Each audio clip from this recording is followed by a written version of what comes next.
je parle allemand, c'est ma langue maternelle. Le français, c'est venu en cours de route. Je trouve ça intéressant. Donc, la Schulsozialarbeit, c'est le travail socio-éducatif au sein de l'établissement scolaire. Et en fait, on partagerait dans les dispositifs la vision holistique que vous demandez aux enseignants, qui fait partie de notre profession, mais qui aussi est un concept du travail social qui est la Lebensweltorientierung, que j'expliquerai tout à l'heure. Et l'harcèlement moral fait partie principalement du quotidien des jeunes au collège, et donc forcément les jeunes, leurs pères, et les profs qui remarquent des changements vont venir vers moi pour m'orienter des jeunes. Donc, la ville de Kehl, c'est juste à côté de Strasbourg, en Allemagne, avec 36 000 habitants. Il y a 10 établissements scolaires, dont 9 ont des éducateurs. Donc, il y a les primaires, il y a les collèges, et il y a un lycée. Et il y a juste un lycée professionnel qui n'en a pas, mais ça c'est une question de financement parce qu'ils sont que financés par le Land, je crois, ou la Ortenaukreis. Peut-être ça viendra. La Schulsozialarbeit en Allemagne, c'est un secteur qui boom. Vous allez le trouver pratiquement partout. C'est développé depuis les années 70, 80, et c'est surtout dans les années 2000 que ça a pris.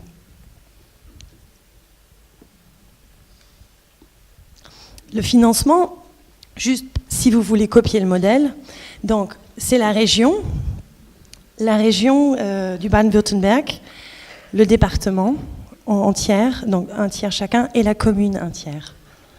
Nous sommes, en fait, c'est du travail social professionnel, donc fait par des professionnels, dans le système de l'école, envers les enseignants, envers tous ceux qui enseignent et qui apprennent.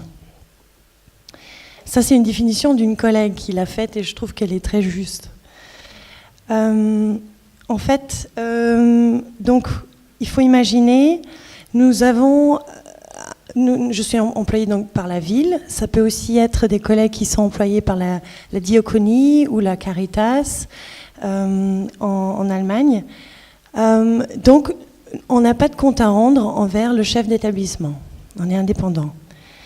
Et nous travaillons très, très fortement ensemble, c'est-à-dire que j'ai un secret professionnel par la loi, et je vais un peu plus parler quelle est la mission de la loi.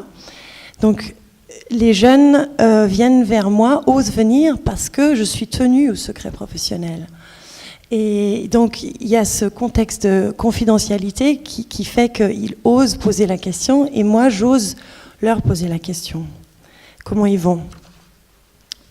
Donc, la groupe cible, forcément, c'est ceux qui sont en décrochage ou en marginalisation, ceux qui ont des comportements originels qu'on va cibler.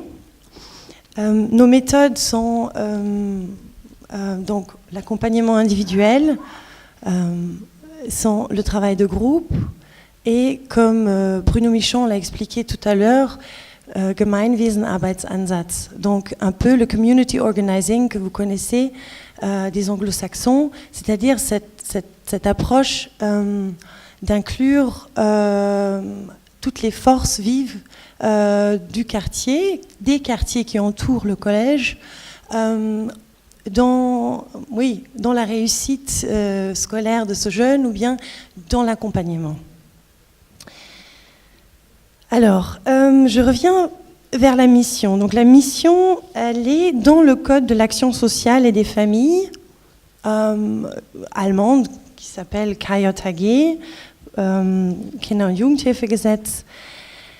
Et elle est orientée en fait donc, avec le but de soutenir les jeunes, enfants, adolescents et jeunes adultes ayant un handicap social ou qui ont un développement individuel qui est restreint. Je veux dire, on parle vraiment du développement de la personne, pas que la scolarité. C'est cette approche holistique qu'a la loi. Et donc c'est surtout aussi, la loi dit clairement, dans ces périodes de transition, qu'il faut agir et intervenir, accompagner. Donc dans la scolarité, vers la formation ou la vie professionnelle, mais même du jardin d'enfants vers la primaire. Et ce qui est ce Lebensweltansatz en Allemagne, la Lebenswelt est un concept que M. Hans Thiersch a développé dans les années 70 pour renforcer la déontologie du travail social, pour s'éloigner un peu d'une approche médicale et thérapeutique, et qui disait que le travail social doit prendre en compte les conditions de vie et l'expérience du quotidien, et que le travailleur social réorganise cela pour parvenir à réussir le quotidien. C'est vraiment dans le quotidien, dans la gestion du quotidien, que les solutions sont recherchées, et du point de vue du jeune. C'est-à-dire, c'est ces stratégies qui vont être pour nous le point de départ.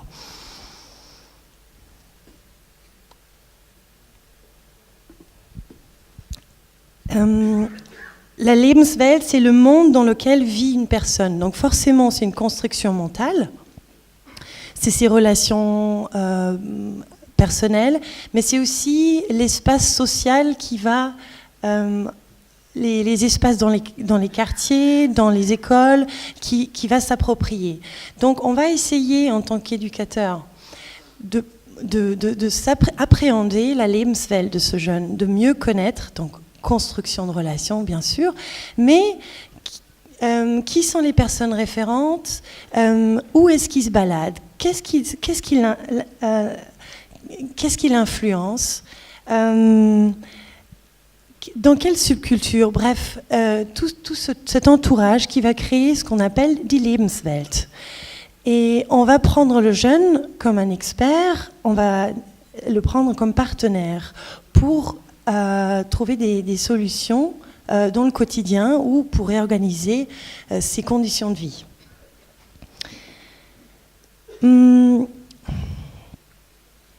Je crois que je vais expliquer pour que vous puissiez mieux imaginer ce que fait un éducateur. Je vais faire la parallèle entre la prévention spécialisée, pour ceux qui le connaissent, qui est aussi dans le Code de l'action sociale et des familles, comme on l'a dit, entre la protection de l'enfance, donc vraiment, et l'éducation populaire. L'harcèlement, par exemple. Donc, il y a des jeunes qui vont venir, qui en ont marre, qu'un se fait harceler ou la personne elle-même. Ils vont venir vers nous parce qu'ils savent, on va pas en parler aux profs, on va pas en parler aux personnes concernées si c'est pas encore nécessaire. On va toujours demander l'accord de la personne pour aller plus loin. C'est très important pour avoir sa confiance. Et donc, j'ai des collègues qui ont fait des formations, qui vont utiliser des méthodes, comment, avec le groupe ou la classe, d'aborder l'harcèlement. Mais forcément, oui, c'est l'empathie affective, c'est le rapport à la loi. On peut faire venir un policier et la photo du cyberharcèlement va très vite être enlevée de toutes les portables. Il y a plein de moyens, mais c'est surtout avoir le temps dans l'établissement et la proximité pour pouvoir très vite agir et démêler comment cet harcèlement s'est mis en place, les rôles de chacun, créer de l'empathie pour l'autre et suivre cette situation qui peut aussi avoir des conséquences par le directeur de l'établissement sanctionnantes. tout à fait, parce que c'est les adultes qui restent, qui veulent établir un cadre sécuritaire. Donc, j'ai apporté une approche, un exemple, un peu de décrochage scolaire, ou comment on aborde aussi, le décrochage. Donc, il y a dans un de ces collèges une classe qui s'appelle la Kooperationsklasse, qui est ce deuxième dispositif dont vous parliez, donc un lycée professionnel qui collabore avec un collège et qui propose pour des jeunes en voie de déscolarisation, donc entre 14 et 17 ans, de toutes les communes entourantes, de venir dans une classe où ils sont à 14 et d'avoir un prof spécialisé en pédagogie un peu plus formé pour rattraper les cours depuis la 6e ou 5e, pour arriver à un brevet d'État. Donc l'école a le but d'arriver à une scolarité, un diplôme. Et nous avons observé que dans ces classes, forcément, les jeunes venaient de partout, ne se connaissaient pas. Les groupes ne se constituaient, une dynamique dans ces groupes se créait qui était extrêmement nocive et qui ont fait qu'ils se sont disputés, ils se sont tellement disputés pendant les cours et mal parlés, etc. Donc répéter tout ce qu'ils vivaient avant, que le cours n'était plus possible et le dispositif ne fonctionnait pas. Donc on a dit, ok, on va demander à l'office départemental de la protection de l'enfance de me payer un peu plus pour que je puisse intervenir dans cette classe. Et l'idée, c'était de faire un travail de groupe sur les principes de la Schulsozialarbeit, qui est quand même la libre adhésion dans un contexte obligatoire. Donc, inviter des jeunes à cet âge-là, de dire, ok,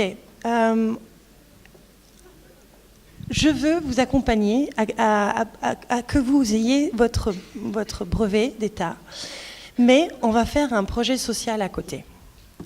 Et je vais le faire du point de vue de votre Lebenswelt. Qu'est-ce qui vous intéresse? Donc on est parti 3 jours avec toute la classe en montagne, on s'est connus un peu. Et pendant ce temps, il y avait un jeune qui était vraiment l'outsider, qui parlait trop, ennuyait tout le monde et vivait à la campagne et s'intéressait pour les tracteurs. Et donc, j'ai remarqué qu'ils avaient des intérêts quand même communs qui étaient les jeux vidéo, les films et le paintball. Alors, le paintball, vous connaissez, c'est un jeu où on se tire dessus avec des boules de peinture. C'est interdit pour les mineurs en Allemagne. Forcément, c'est intéressant. Donc, j'ai choisi, en étant transfrontalière, à Haguenau, on peut le faire. On va y aller. Mais le directeur de l'école, qui n'a pas cette Lebensweltorientierung, m'a dit, mais quel cadre pour apprendre le vivre ensemble? C'est nocif, c'est la guerre, les relations ne sont pas apaisées, je suis contre. Je me suis imposée parce que je suis indépendante. Donc, il fallait, parce que le principe de participation fait que je veux que ce soit eux qui le mènent. Donc ce jeune homme exclu du groupe l'a proposé, tout le monde a adhéré, il a été valorisé. Et on a commencé à faire des gâteaux ensemble, des gâteaux qu'on a vendus sur le marché, à l'école, pour autofinancer ce truc et créer une dynamique de groupe. Et en fait, ce qui était le processus, c'était de créer une ambiance dans la classe où il y a du respect mutuel, où il y a une acceptation de la différence de l'autre. Et disons que ces 6 participants qui ont participé, ils ont amené ça dans la classe. Ça a fait qu'on a pu mieux avancer et que ça s'est mieux fait, la scolarité s'est mieux faite. Il y en a qui n'ont pas participé, qui n'ont pas réussi leur brevet, mais ça fait perdurer ce dispositif qui durait 2 ans. Nos expériences auparavant étaient ceux qu'après 1 an, ça a dû être arrêté parce que c'était tellement catastrophique en termes de violence entre eux. Là, ça a perduré pendant 2 ans.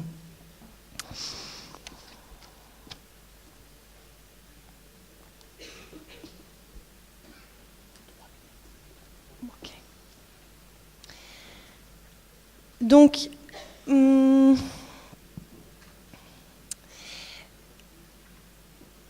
ces principes donc, qui sont au centre donc, de la Schulsozialarbeit, ce sont donc la libre adhésion, l'accès aux professionnels que nous sommes, qui soient sans aussi peu d'obstacles que possible. Ça veut dire qu'on soit vraiment dans les collèges, mais indépendants, on rentre dans leur lieu de vie, quelque part.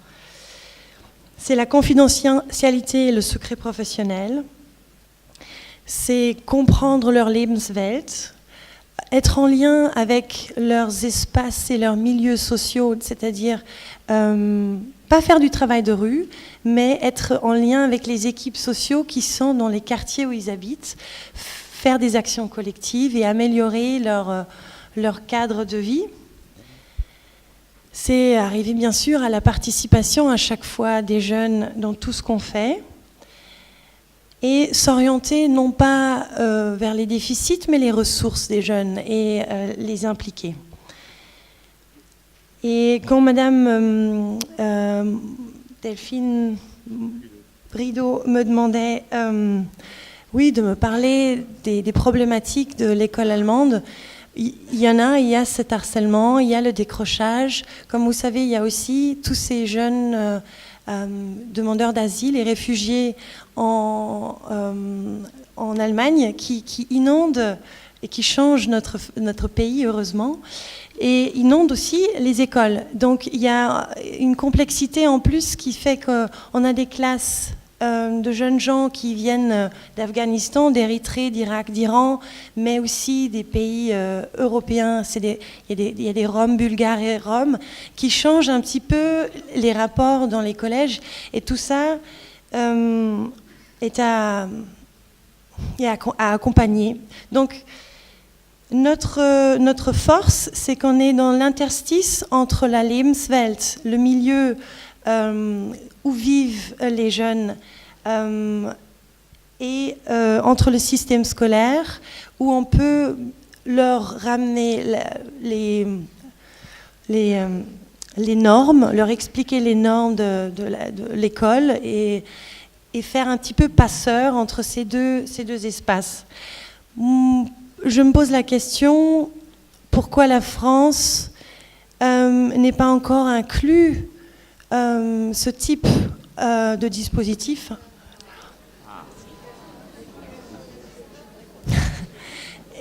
Et de mon expérience de prévention spécialisée, mes équipes disaient toujours, ben oui, on veut rester neutre, on veut pouvoir ne pas avoir de commandes non plus sociales qui nous dirigent. Je pense que c'est une question à creuser et aussi peut-être à faire. Je vous inviterai de venir voir. Merci.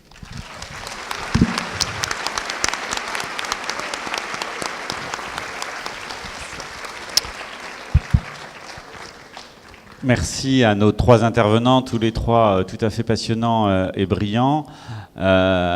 Pour lancer le débat, peut-être une remarque, une question, en tous les cas en ce qui me concerne, mais je laisserai Emmanuelle compléter si elle le souhaite. D'abord, j'ai bien entendu tous vos principes, madame, la libre adhésion, l'accès aisé, la confidentialité, être en lien avec l'espace des jeunes, monter des actions collectives, améliorer leur cadre de vie, faire participer le jeune, les impliquer, mobiliser leurs ressources. Ça s'appelle une maison des adolescents. Peut-être une question pour lancer le débat, et puis après, j'avais une question pour Nicole Kathleen. Quand tu évoques la question tout à fait passionnante de l'empathie affective et de cette question de l'émergence de l'empathie affective différenciée entre garçons et filles, pour le coup, la question c'est est-ce que les modèles, alors je ne sais pas s'il y a des modèles d'ailleurs, c'est sans doute pas vrai, il n'y en a pas de harcèlement et de rapport et d'émergence des conduites de harcèlement.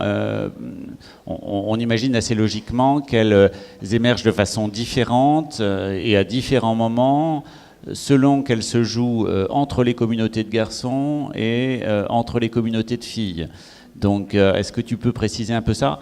Et d'ailleurs, question peut-être subsidiaire, est-ce qu'il y a des harcèlements garçons-filles, alors qu'on a plutôt dans l'esprit des modèles garçons et filles? Oui, eh ben, c'est les filles qui payent l'addition la plus lourde, puisque les filles ne harcèlent que les filles, mais les garçons harcèlent les deux, les garçons et les filles. Donc, c'est les filles qui sont le plus souvent victimes. Y compris de manière sexuelle, alors que les garçons, en effet, ne sont pas harcelés par les filles. Donc en effet, il y a, je pense, encore beaucoup de champs à explorer. Par rapport à ce qui a été dit ce matin aussi, il y a des représentations sociales, je pense. Il y a à la fois des représentations sociales, il y a aussi vraisemblablement un développement qui n'est pas tout à fait identique chez l'un et chez l'autre. Et puis quand même, c'est les représentations aussi des adultes, c'est-à-dire que les adultes imaginent aussi que les garçons sont des gens qui se bagarrent beaucoup et que les filles sont des personnes qui ont tendance à apaiser les conflits, ce qui est quand même pas toujours vrai. On sait maintenant qu'il y a des bandes de filles qui sont extrêmement violentes. Donc il y a aussi beaucoup de représentations sociales. Il faut tordre le cou à vraiment beaucoup de choses. Alors si je peux me permettre juste peut-être une réponse, enfin une partie de la réponse à la question pourquoi est-ce que ça n'existe pas en France. Il me semble quand même qu'on ne peut pas parler de l'école sans parler de la société dans laquelle elle se développe. Or, en France, on a une école qui est basée sur une structuration militaire. Il faut quand même savoir que l'école de Jules Ferry, elle a été faite pour récupérer l'Alsace et la Lorraine après la défaite de Sedan, qu'elle a une organisation très militaire, très hiérarchisée, avec des corps extrêmement hiérarchisés. Et puis en France, on est dans le pays de Descartes, on est très cartésien, on n'aime pas se mélanger. Et donc l'aide sociale à l'enfance, l'école, tout ça, c'est extrêmement séparé. Et dans notre code, en effet, donc de la protection de l'enfance, eh bien, c'est vrai que la sectorisation de pédopsychiatrie est intervenue aussi parce que c'est à nous, au début des années 90, qu'on nous a donné au fond la responsabilité de veiller finalement à la santé mentale. Et quelque part, on psychiatrise beaucoup en France. Oui, je pense qu'il faut le dire, et qu'on n'a pas du tout cette culture que vous avez dans les pays qu'on appelle, nous, en France, anglo-saxons, même si vous êtes très proche de nos frontières. On considère que l'Allemagne, les pays du nord de l'Europe, etc., sont des pays anglo-saxons avec une autre façon de voir, en effet. Alors je ne sais pas si aussi il y a l'idée de la religion. Je pense aussi que la religion catholique et la religion protestante ont sans doute influé notablement aussi. Je pense que la religion catholique a permis cette structuration aussi de la société, ce qui n'est pas tout à fait le cas de la religion protestante, où on a moins d'intermédiaires. Voilà, je pense qu'il y a tout un tas de choses à voir. En tout cas, on ne peut pas s'intéresser à l'école sans parler de la société. Il y a un ouvrage très intéressant qui s'appelle « Les sociétés et leur école » de François Dubé, Alain Verretou, et j'ai oublié le troisième auteur. Voilà. Et en effet, il montre bien les différents modèles et l'organisation sociétale. Donc, vous nous donnez un challenge important parce qu'il va falloir lutter contre quelque chose qui est ancré depuis au moins plus d'un siècle. Donc, ça va être difficile pour nous. Mais on va essayer.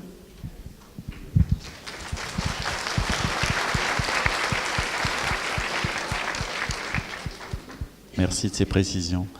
Est-ce qu'il y a des questions dans la salle? Oui, là.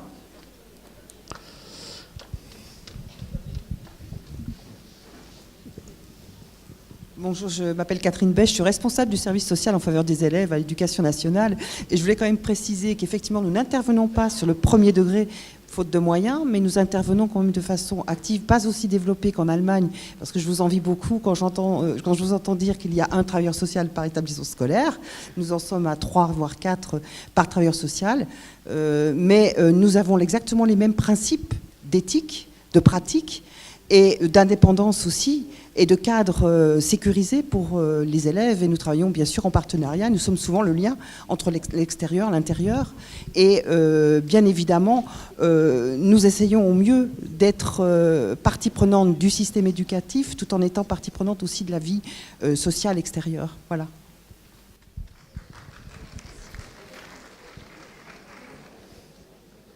Oui, alors bien sûr, c'est une des questions qui émerge quand on écoute Madame Gustafsson, c'est-à-dire c'est la question du parallèle entre ces fonctions et les fonctions d'AS scolaires chez nous.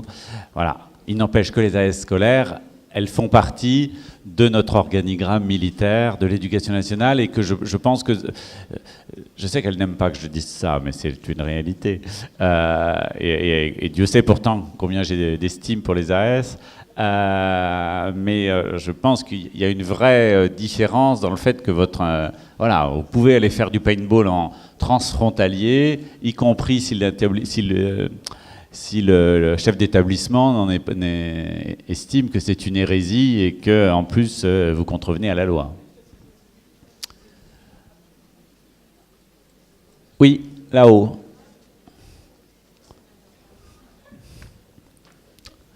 Vous êtes dur, hein. Il n'y a que ceux du haut qui veulent prendre le micro. Regardez-les. Vous imaginez en quel état elles vont être ce soir?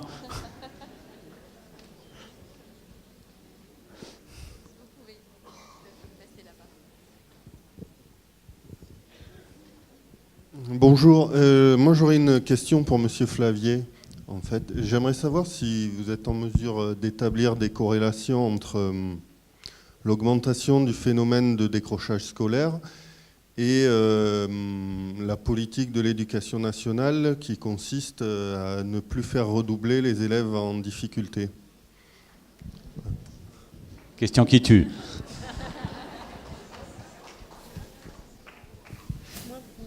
Ouais, terminé. Pour répondre directement à la question, non, j'ai pas. Je travaille dans des démarches qualitatives qui sont très centrées sur l'activité des acteurs en situation de travail, et donc j'ai pas de données statistiques qui pourraient permettre de répondre. Au-delà, le phénomène de décrochage scolaire, en termes de chiffres, il n'est pas en augmentation. Si on prend les définitions qui sont communément admises et qui permettent les comparaisons européennes, hein, c'est-à-dire soit le nombre d'élèves qui quittent l'école à 16 ans sans être en formation, donc sans avoir de travail et sans avoir de diplôme supérieur au brevet, ce chiffre il est en constante diminution. De manière assez significative. De la même manière, si on prend ce qu'ils appellent l'indicateur de stock, c'est-à-dire la proportion des 18-24 ans qui ne sont les NEETs en anglais, qui n'ont pas de travail, pas de formation et pas de diplôme supérieur au brevet, là aussi ce taux il est en nette diminution. Par contre, ça serait être naïf que de penser que tout va bien parce que les chiffres diminuent.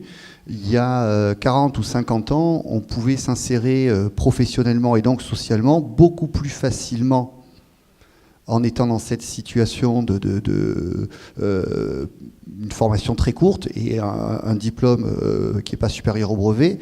Aujourd'hui, si le diplôme ne donne pas accès à l'emploi systématiquement, il est quand même une certaine condition pour pouvoir y rentrer. Donc voilà, simplement pour souligner que statistiquement les chiffres diminuent, mais la préoccupation sociale liée au décrochage scolaire augmente beaucoup ces dernières années, notamment du fait des difficultés à aller vers l'emploi. Excusez-moi, je n'ai pas répondu sur la question de la politique éducative sur le redoublement, parce que simplement, je n'ai pas de chiffres qui permettent, quoi. Après, on pourra prolonger. Oui, avant la question là-haut que j'ai repérée, qui sera la dernière, mais décidément c'est toujours en haut. Hein. Nicole voulait compléter un peu. Oui, simplement pour dire que dans les années 70, c'était 200 000 enfants qui étaient en situation de décrochage. Ça a été 150 000 au début des années 2000. Maintenant, c'est plutôt aux environs de 120 000 à peu près. Donc ça a bien baissé. Pour répondre à votre question sur le redoublement, on s'est rendu compte depuis les enquêtes PISA en particulier que le rapport, si je peux parler ainsi, qualité-prix, ça ne fonctionnait pas. Un enfant en maternelle, ça coûte à la communauté, à nous tous, à peu près 5 900 €. En primaire, ça coûte à peu près entre 6 et 7 000 €. Au collège, 9 000 €. Lycée, 10 000 et classe prépa, 14 000.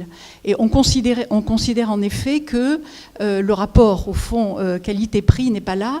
Je pense que si on voulait vraiment, sur le plan pédagogique, psychologique, que le redoublement soit efficace, il faudrait qu'on envisage vraiment, pas simplement de laisser l'enfant dans la même classe, mais de faire quelque chose de différent ou de plus. Un redoublement, ce que j'appelle sec, c'est-à-dire en laissant simplement l'enfant dans la classe, il y a toutes les chances en effet que ça ne fonctionne pas.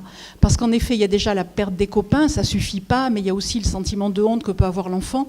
On n'en est plus autant où on apprenait par l'humiliation. Maintenant, on apprend aussi en valorisant au contraire les choses. Et là aussi, il y aurait beaucoup à dire sur la manière dont notre école française continue à utiliser ce qui est de l'ordre des congrégations qui tenaient l'enseignement auparavant. On parle d'une faute d'orthographe, c'est quand même grave, et d'une erreur de calcul, on peut s'interroger aussi là-dessus. C'est-à-dire qu'on travaillait sur l'humiliation. Donc voilà, le redoublement faisait partie de cette panoplie de l'humiliation quand même. Et d'ailleurs, la plupart des enfants disaient « j'ai peur de redoubler hein, ». C'est une chance pour moi. Or actuellement, beaucoup d'enseignants disent, quand on est au lycée, c'est une chance pour toi de redoubler parce que, hein, etc. Tu pourras avoir une autre. Donc on voit bien que l'idée du redoublement, maintenant, il faudrait qu'on la voie différemment. Pour l'heure, on n'a pas trouvé, je crois, la bonne manière. Et malheureusement, ce sont les enjeux économiques qui ont emporté la chose, et c'est bien dommage. Mais il y aurait une vraie réflexion à mener sur comment faire pour qu'un redoublement soit efficace pour les enfants, et ça, pour l'heure, on n'a pas encore trouvé la réponse. Voilà, je voulais compléter.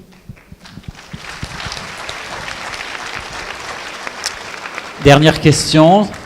Oui, bonjour. Ce serait pour Monsieur Flavier. J'ai bien aimé son interprétation des dispositifs qui peuvent aider les jeunes. Sauf que nulle part, vous n'avez fait mention des familles. Est-ce que c'est fait sciemment ou c'est parce que c'est induit ?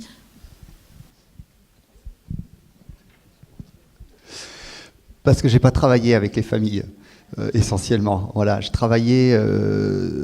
suis rentré dans et par l'école pour ce travail-là, et je l'ai ouvert aux partenaires éducatifs qui travaillent avec l'école, qui eux sont aussi, pour certains, en relation avec la famille, mais je suis pas allé travailler encore.